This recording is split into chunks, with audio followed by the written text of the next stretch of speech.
Hi loves, hope you're well. I'm sorry to start the podcast this way, but I have just seen on TV, completely unsolicited, an intense close-up of a man's gooch. The goochal area, something I'm not sure I've ever seen before, at least not in that much depth and detail, and also not of a stranger. Like, it's one thing to see the gooch of somebody you're in sexual relations with. It's another to see on TV. I know we're past the watershed, but is there any need for it? And Olivia Attwood show, yeah, he was getting a wax. And I'm quite traumatised by it. It reminded me, I don't know why, of a kangaroo. And I don't know if that's because I'm thinking of the word pouch, and then my brain is doing that word association, because I'm not sure a gooch looks like a kangaroo. But I don't know, that's where my mind's gone with it. And unfortunately, the image is still ingrained inside me. Anyway, welcome, and shall we just go straight into a story? The way I met my boyfriend made me believe in love at first sight. I had been in a relationship throughout all my school years, so when that ended, I promised myself I'd stay single for a while. All been there, and let me just say, it's never the case, at least in my experience. What's that saying? If you make a plan, God laughs. I feel like Khloe Kardashian always says it.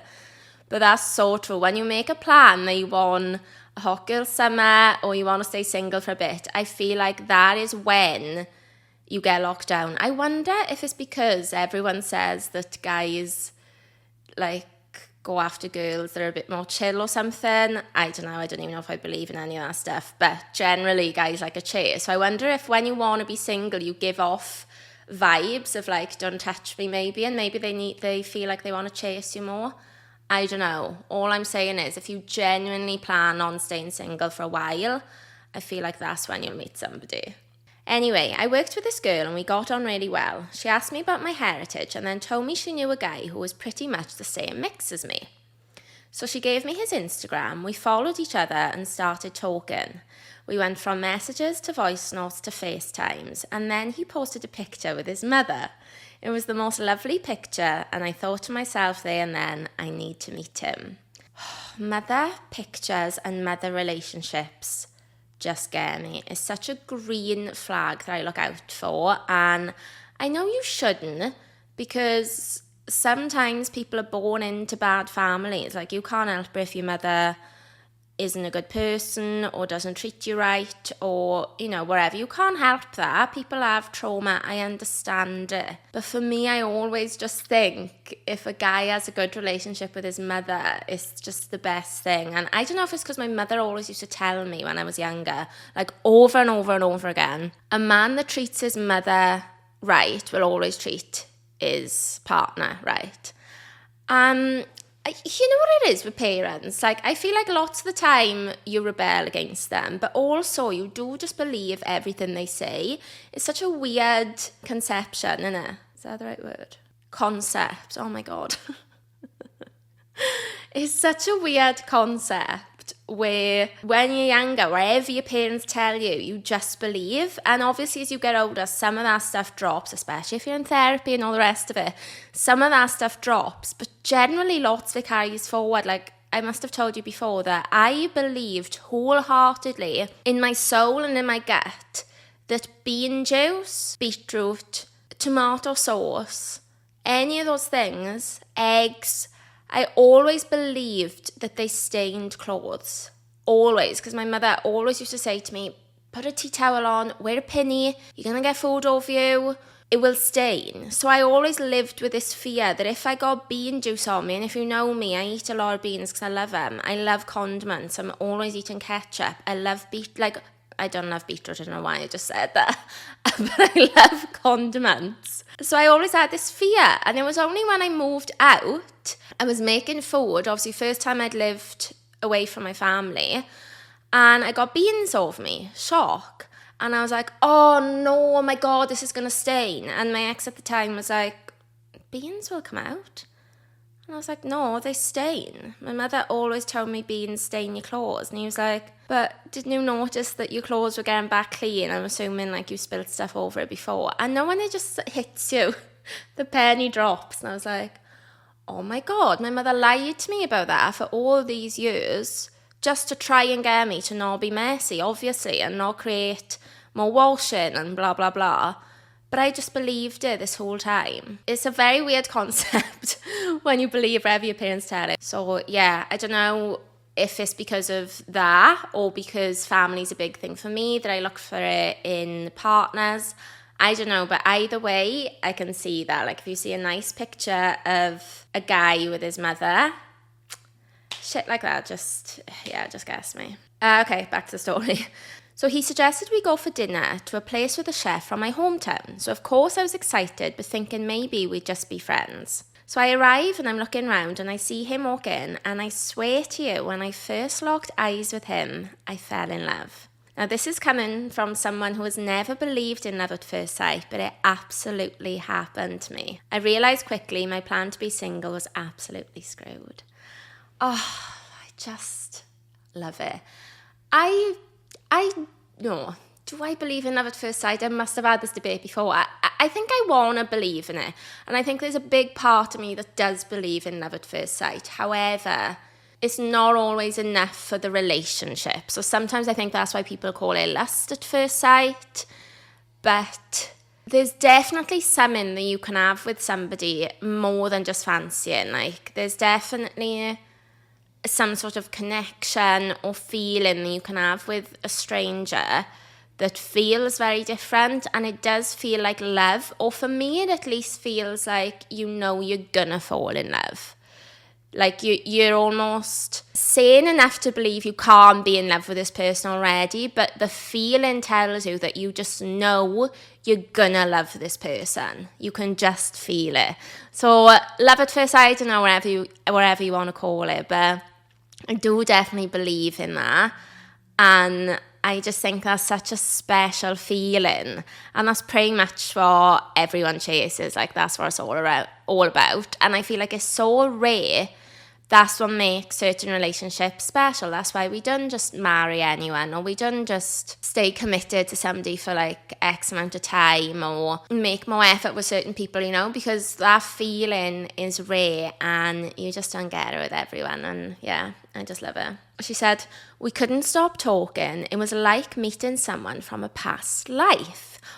Oh my God, do you know what? I've got a story about this. On a podcast the other day, I was listening to it. It was Dr. Tara Swart, who I love.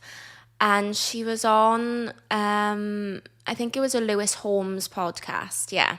And she said that some cultures don't believe that time is linear. And they believe that time is a spiral. So time being linear, lots of us believe that there's a past, a present, and a future, and things just happen in chronological order, and that's what it is. But she said that some cultures, well, actually, I think she believes it as well, that is a man-made concept, because no one actually knows how time works, but that's something that we've developed over years. I don't know, guys, I'm not going to go into the logistics of it, but you know what I mean? That's what we've just been, like our generation, we've just been told, haven't we? This is the time, this is how it works, this is how many hours in a day. But should some cultures believe that time is in a spiral? And they believe that as you're living your life, you're passing through things and people and intuitions and memories that you've experienced before. She said most people have blinkers on, so they don't take any notice of it. She is a neurologist, so she does all stuff to do with the brain. And she said, like, our brain filters down so much to survive in everyday life. So our brain is capable of so much more. Like, we've read that before, we only use a tiny percentage of it. But she said that the consciousness is so much bigger that lots of people don't even notice the things. But if you're attuned to it, some people can pick things up, and then you understand that nothing is ever coincidence. And this is when I guess I'm quite spiritual, but I love this shit. I know it might be a little bit much for some people, but I believe that there's nothing, that happens by coincidence. And I'm such a strong intuition follower. Like, I really do follow my gut for loads of things and feelings. Like, if something just feels right to me, then I tend to act on it. I'm not a very logical person. I don't think with the logical side of my brain as much as my emotional, for sure. Always been the same. So I love that concept. I don't know how I feel about time being a spiral. I don't know. It's kind of like you can go into a big black hole looking into all that stuff, can't you? I don't know. But I do love the idea that you're following intuitions, and I think so many people have that experience where they meet somebody and they're like, I feel like I've known him forever. And obviously some people believe that maybe you've met before in a different time, or I don't really know how it works, guys. When I think about that, I'm like, we don't travel in time, she said. So it's still a bit confusing to me. I'm not the neurologist. I'm not doing in-depth research, but I just like the idea that can happen and you're drawn to somebody and there's a reason for it. There's some sort of connection there. And I just love it. I hope I haven't butchered that. I'll put a link to the episode so that you can watch it. So if any of you are into it, you can listen to her, who's an actual scientist. No, she's not a scientist. She's a doctor. And she can explain it to you properly. But yeah, I'm fascinated by that stuff. Like, I find it so interesting. She also gave the example of how people can have Alzheimer's and dementia, and then all of a sudden they'll come back round and they've gone from forgetting they've even had children to remembering their child. Like, I see those clips on TikTok, they make me cry. Honestly, every single time, you know, when, oh my God, there's one. She's lying in bed with her mother. Please don't say I'm going to cry saying the story. She's lying in bed with her mother and her mother can't remember her. And she's videoing and she's going, do you know who I am? And then all of a sudden she just comes round in consciousness and she says, yeah, you're Audrey. And the daughter's like, yeah, you remember who am I? And she's like, you're my daughter, of course you are. I don't know how Tara Swart related that to the spiral time, but she gave that as an example. I don't know, don't ask me to tie that in because I don't know. But it's something still that the brain is able to do. But she does say that lots of the time we do that right before death. But I don't know what that means. I don't even think she knows what that means. But there's like lots of research going on at it. The other thing, sorry, I'm going way off on a tangent now, but the Notebook. The Notebook breaks my heart. And I know I'm not alone in that. Everyone cries at it. But the Notebook breaks my heart so much that I cry from start to finish. Like, whenever I even talk about it just kills me off. It absolutely breaks my heart. And the best part of it is, well, not the best part, but she's got dementia, and then right before she dies, he goes into the bed with her, doesn't he? And she remembers him. She remembers him on the night that she dies, and, oh God, and then he dies with her. So they have the last moment together with memory. Oh my God. It's the best love story ever. Right, I'm sorry. So she's met him. She's gone on a date with him. She's fallen in love at first sight. She says, we couldn't stop talking. The restaurant even closed. But eventually I got home. He messaged me almost instantly saying, this might be the biggest mistake of my life or the best thing I've ever done. Because you know how usually you want to act cool when you meet someone? Well, I guess he was taking a risk and he told me he had felt something he had never experienced before. It was so nice to realise I wasn't the only one feeling it. He told me he could never go another day in his life without me by his side. I'm sorry. Oh, this is the stuff that just gets me wet. I just live for this stuff. And yes, it's rare. And yes, not everything's about romance. But that is just what I want. That, I just love it. I'm such a big romantic. Imagine getting that text from somebody. I can't imagine another day without you by my side. Oh my God. I'd be like, come in, mate. I wouldn't even care if it was a line. Somebody said that to me outside the door, first date. I'd be like, come in, wait there. I'm going to get undressed. I'm going to pour cream all over myself and just have your way with me. I don't care anymore. Because that's just it for me. It's like that quote from Queen Charlotte. No, that clip that went viral on TikTok. I'm going to have to find it for us. This makes me want to watch Queen Charlotte. I've never seen it, but this, obviously it's remixed like to music, but hang on. Heavens and the earth, I will tell you where you are. Do you love me? I love you!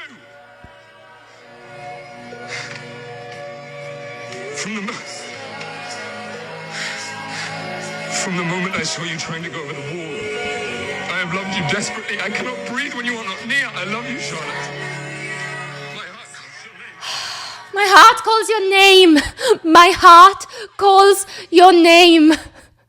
I cannot breathe when you are not near. Is it too much to ask for that in this generation? Is it too much to ask? I don't think it is. Because why can you breathe when I'm not near? How can you live when I'm not by your side? Even in the posh English accent, I just love it. That shit gives me goosebumps. I think I'm going to have to watch Queen Charlotte, but all I'm going to do is want to watch that scene. Romance, guys, it has died down as time has gone on, and I'm not sure why. Okay, sorry, back to the story. The tangents are back this week. Okay, so we poured our hearts to each other, saw each other the next day and the next, and 4 years later, we are still glued to each other's sides. He has redefined what I thought a relationship was, and it's not been perfect at all. We've gone through hard times, but we have always loved each other, and it shows that sometimes when your plans don't work out, it's for the best. I love that. And once again, I'm reminded that the universe always has a plan, and obviously she thought that her plan should be being single, but the universe said, no, my love, you need this person in your life. I love stories like that, happy ones. If you've got any stories to share, please send them to sadie@lovewhatluck.com or send me a DM, instant message on the Facebook page, etc., etc. Everything is in the show notes. Also, please remember to follow if you're listening or watching on Spotify now. We've got video podcasts on Spotify, which I'm very excited about. So yeah, please make sure you follow, and I would love a little 5-star review if you are enjoying the podcast and watching it on Spotify. If you watch it on YouTube, then please remember to subscribe. And yeah, leave a comment. Let me know what you think, what you want to hear more of. Let me know what you guys enjoy about the podcast and stuff so that we can do more of it. Right, I got scammed this week, and I'm not going to lie, I let it happen. I had an email from Netflix saying that somebody was logging into my account from Ukraine, and I just thought there's so much going on over there at the minute. If somebody's trying to watch a little bit of TV, trying to relax, then I'm not going to be the one to stop them. There was a slight concern because I couldn't think what my password was off the top of my head, and I was like, is it the same as my banking one? There was a little bit of a concern, but not enough for me to act on it. I was like, do you know what? It is what it is. I'm just going to plead blindness and go on about my day. 2 days later, I get another email saying they had upgraded my plan to multi-use and upgraded it so they didn't get ads. Cost me another £15 a month. I was like, right, now we've got a problem because now you've taken my generosity and used it. I've given you an inch, you've taken a mile now, and now I'm going to have to be the bad guy and I'm going to have to stop it. If I can deal with the ads because I'm tight and I only want to pay £5 a month, then surely you can deal with the ads. You are not even paying for it. I'm not paying for multi-house. My parents haven't got Netflix back in Wales. Am I paying for them? No. But I got to pay for your parents. No, so I had to log in and I thought, right, enough's enough. You've had 2 days of pleasure from me and you've taken advantage of my kindness. So I had to be the bad guy. I had to go in and change my password and put an end to it.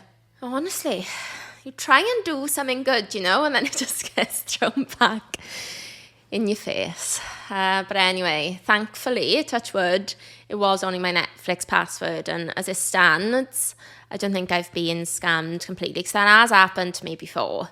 I have had the thing where I've had the phone call and I was on holidays and they were like, we've seen some activity on your account. And I'm like, oh my God, thank you so much for calling me and telling me. Yeah, let me just give you my security details to confirm it's me. Whoop, no, took all my money. Took all my money out of my bank and my savings account. And then the irony was that when I noticed that, I called the same number back to try and get them to sort it. At first they didn't answer, and then eventually I got blocked or they'd killed the number. And it took about 2 days, and I was like, oh, wait, they are the scammers. That's what's happened here. And then I had to go back through the whole thing. But to be fair, I'm not stupid. They actually text me through the chain. Like, I'm with Barclays for one of my accounts, and I get a text from Barclays, obviously from the same number, and they'd hacked into that thread. So when the text came through, it came from Barclays. So I wasn't completely stupid. And even, years later, I was doing something and I had a similar thing. Oh, have I told you that's what it was? I saw an advert, a charity advert in the queue in the co-op once. And it was in the post office in the co-op. Not that you need to know that much detail, but that's where I was. And it was an advert about child poverty, and it made me cry. Nothing too new there, but it did really touch me. Now, the advert was real. It was a real advert, but somebody on TikTok had put it into their own account. So that obviously when you put your money in to donate, it never went to the charity, it went to them. And they didn't take a match. They took like £50 out in San Diego randomly in a garage station or whatever. I don't even know how they managed it because they didn't have my car. But anyway, so I had to ring the bank and go through there and, explain that wherever I've had this money taken. And then he asked me to send a code. And I was like, no, I was told before, you're never allowed to send the code. I can't do it.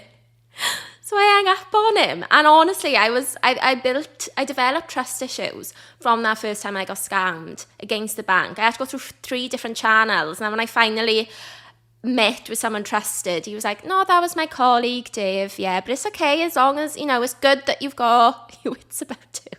Poor Dave's on the other end of the phone. I'm like, scammer! Hanging up on him like, I will not fall for you again. He's just trying to do his job, just trying to help me. Anyway, another joke that I saw this week, and I'm not going to talk too much about it because I didn't even do the research. Right, okay, let me backtrack. I saw a clickbait episode headline on Diary of a CEO this week that said something like, safe sex is dangerous for women. And it just made me angry because obviously sex with heterosexual males, I should say, is more dangerous. Like if we're looking at men, straight men versus straight women, yes, sex is more dangerous for women. But that's because the guys are killers and rapists. So why is in the headline shaming and trying to put fear into the men? Why is the headline shaming or trying to frighten the women? Because I'm reading that and I'm like, oh, right, maybe we shouldn't be having safe casual sex. We've got just as much right to have casual sex as men. And it just annoyed me. And I didn't even know if it was a safety thing. It might have been something to do with the body as well. And I went to listen to it because I was like, I can't talk about this on the podcast without doing a little bit of research. And I listened to the trailer and I was like, I actually just can't. There was some woman on there and I was like, I actually just can't listen to you. Like, you're a woman and you're spurting out this message, which I know is true, but I've actually had friends before that are almost afraid to go on dates. Like, I've had that before. Like, one friend in particular used to always say, oh, like, I couldn't go back to his, or can't have him here, or I'm just, like, frightened. You never know what's going to happen. And she hasn't been on a date for so long. And I'm like, that's not okay. Like, you deserve to go out on a date and meet people. And yeah, I just didn't like the message of that, because the message should be men are out of control and, need some sort of therapy. I was going to say men, like something about prisons, but have you seen the video circulating of the Wandsworth prison officer? It has been a story shared and discussed at length with me and my friends. She sent me so many articles and TikToks on it. So basically, if you haven't seen it, a video circulating of this prison officer in Wandsworth, a female, getting raw-dogged doggy style. Sorry to be blunt, but that's what she is. She's still got her security belt on, with the radio and stuff going off, is up here. And there's a guy banging her, There's no other way that I can talk about it. They're not making love. There's a guy banging her, and there's another guy filming, smoking, saying something like, yeah, you gangster, man. Like, this is how we work in Wandsworth. Like, they obviously think they're in Get Rich or Die Trying or Top Boy, which, to be fair, they are. The cell looked cushy, can I just say. There's TVs there, books, they're smoking, and they're having sex. It's so traumatizing to watch. And anyway, it came out. She's got a massive OnlyFans career. Well, I don't know how big it is, but she's got an OnlyFans career. So I think she only did it for that. But obviously the videos got out. Because I never trust a prisoner. You can barely trust your partner and your friends, really. Do you know what I mean? Obviously, hopefully not if you're with the right people in your life. But, you know, the people closest to you deceive you. So what makes you think that that prisoner has got you back? Because he hasn't. He was in it. The one that she was having sex with was in it for armed robbery, stealing something like £75,000 worth of stuff from a home in Knightsbridge, I think it was. Wild. Like, are you really going to take the prisoner's word for it that he's going to keep that video to himself? No. Obviously it got out. Obviously it got shared worldwide. And now she got detained trying to flee the country. I can't remember where she's from. Say she's Puerto Rican or something like that. Anyway, she got detained in the airport trying to leave. And yeah, I think she's going to go to jail, which is wild. But what I will say is, smart move as well, because when she eventually comes out, she's not going to need to try to get a job anywhere else. Not like most people would be like, well, that's a dot on her now. Like, she'll never be able to get a job anyway. And she will need to, because you don't need morals in the porn industry. You don't need people to respect you or look up to you. Like, as long as you can make hot videos, you'll be right. And now with all the press, there's a part of me that's almost roofed in for her. I'm like, she's going to be on some show in years to come, like absolutely loaded from what she did. But it is quite disgusting. When we were looking into it, there was something like 80 women had been dismissed from that particular prison for having like relations, some sort of like affair or relations with the inmates. Wild, just in Wandsworth. So obviously there's like lax rules there, but also maybe it's a good catchment area for hotties. I don't know. I used to live in Wandsworth. I can't say that I used to see any there, but I don't know.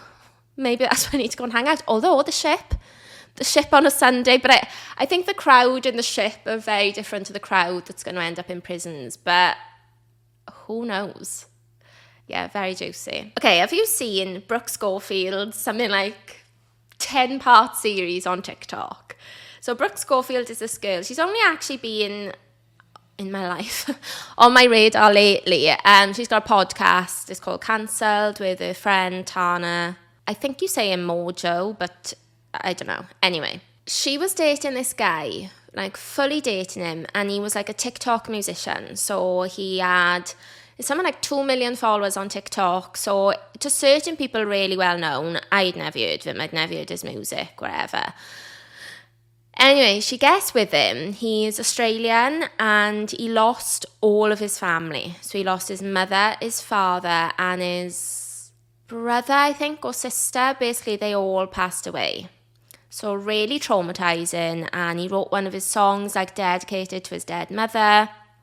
And, you know, she really bonded with him. And she realized now, looking back, that there was probably lots of red flags because he never wanted to be apart from her. So it was a very type of intense, quick relationship where she basically felt like she couldn't leave, but almost not abusive, but just in like he used to get upset. And well, that is obviously emotionally abusive, but it wasn't like threatening towards her, but he just always wanted her there. So yeah, whatever, like manipulative and stuff. Anyway, she's with him and she's vlogging with him, wherever. So, you know, the internet start to know that she's with him. And on one of her comments on a video with him in, somebody commented saying, oh no, like she's with him. And she was starting to think like, what's the issue? Anyway, around the same time, he does an interview with another podcaster, I think, or like a YouTuber or something. He does an interview, and there's a comment on that one saying, I don't know what this guy is doing, but he is not Australian. He grew up in wherever in America. He went to my school, and his mother is not dead. So she's thinking, what the hell? But she said she couldn't watch the whole video because she was with him all the time. So all these comments and stuff are happening, and people are tagging her in it because they know that she's with him, and it's starting to get a little bit viral because obviously people are like, what the hell is happening?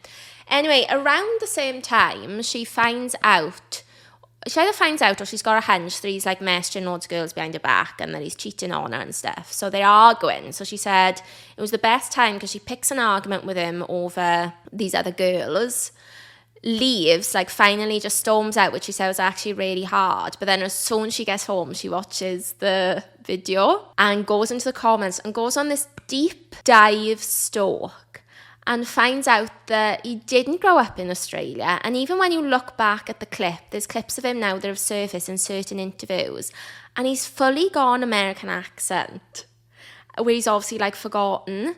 And then sometimes then he'll just switch back up to Australian and just chuckle a couple of mates in.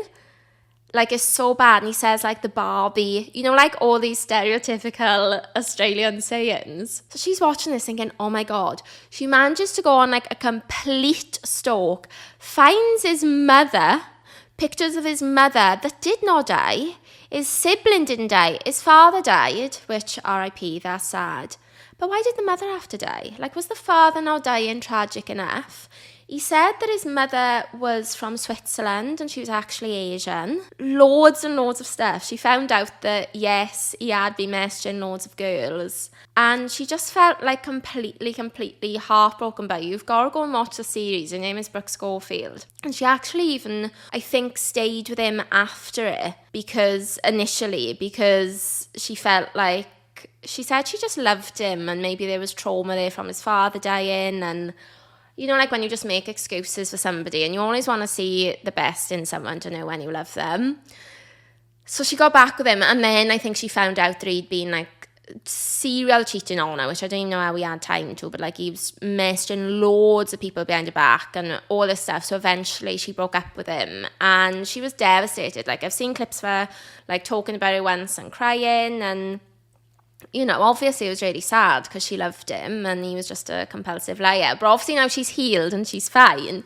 And this guy released a song, and because obviously she's mentioned it on her podcast since, because it's a wild fucking story, she's been talking about it on and off. And he said, oh, when you're over the breakup, or when you broke up 2 years ago and she wouldn't stop yapping about her.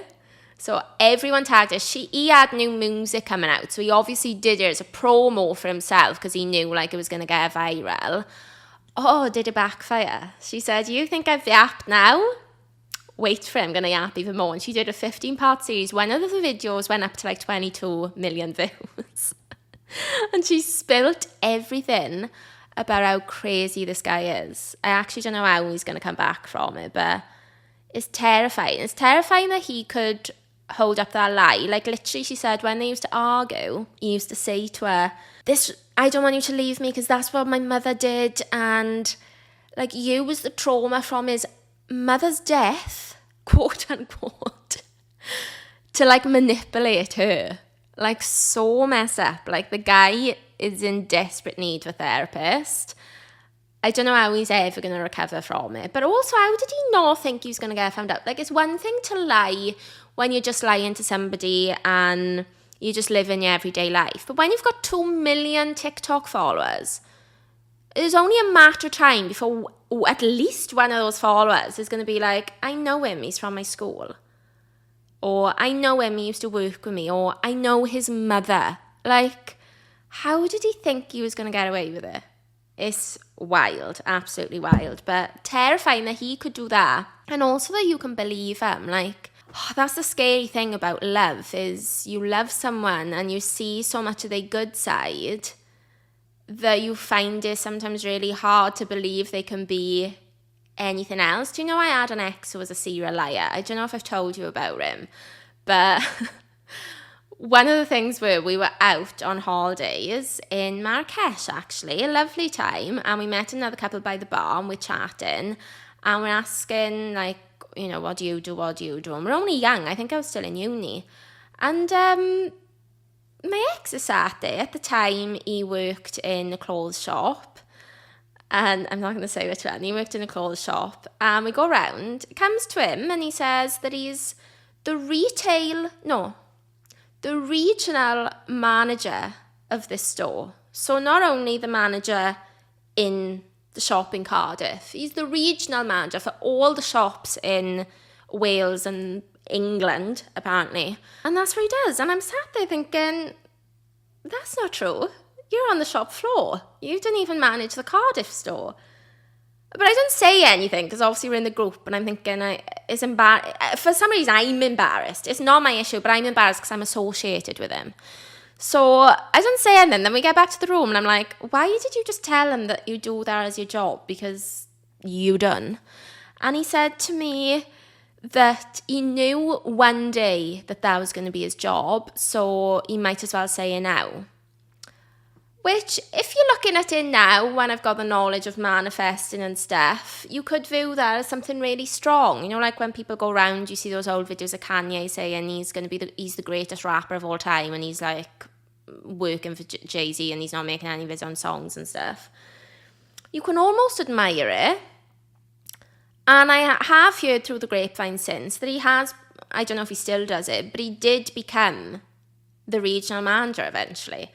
So part of me is like, yeah, great. But the other part of me is like, is it necessary? Because you are lying. And then anyway, I go on and I think, bloody weird. And I know like when lots of little things happen, but I always just brushed it off as like, he was being silly. Like everywhere we went or anyone we met, he would talk about this car that he was buying. And I used to think, you've been talking about buying this car the whole time I've been with you.